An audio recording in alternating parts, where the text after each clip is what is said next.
So brands need to think today about how they relate to time, and brands have to understand their own frequency. So when I say that, it's to say that the world of interaction is a time-based world, and therefore when you organize your brand, you need to think about how your brand exists over time, not statically defined. So when somebody asks you to define your brand in a book, it probably isn't the right thing. You've probably got to start to think about how your brand is defined as a behavior.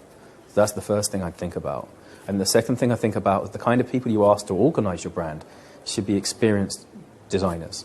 And related to the first question, the first answer, is that they also need to be mindful of time-based mediums. So they need to be a designer who's experience-based and time-based, which means that you probably need to start to think about interaction designers as being the stewards of your brand rather than, strategist. I think the third thing I would look at, which is consistency. It's not enough to form consistency through repetition. Matching luggage is not going to help you.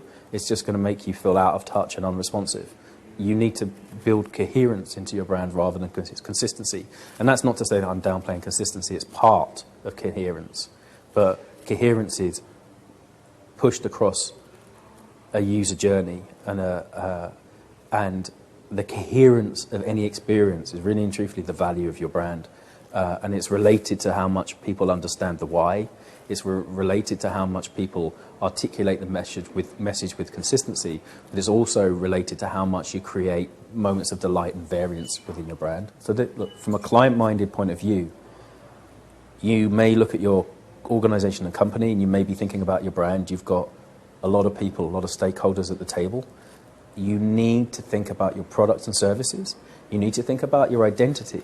You need to think about your strategy, and you need to think about the customer's belief structure or the experience as interconnected elements. So you've got to create a pattern between what might look like unrelated things. And the reason why you need to do it, because if you don't, then your business is going to break.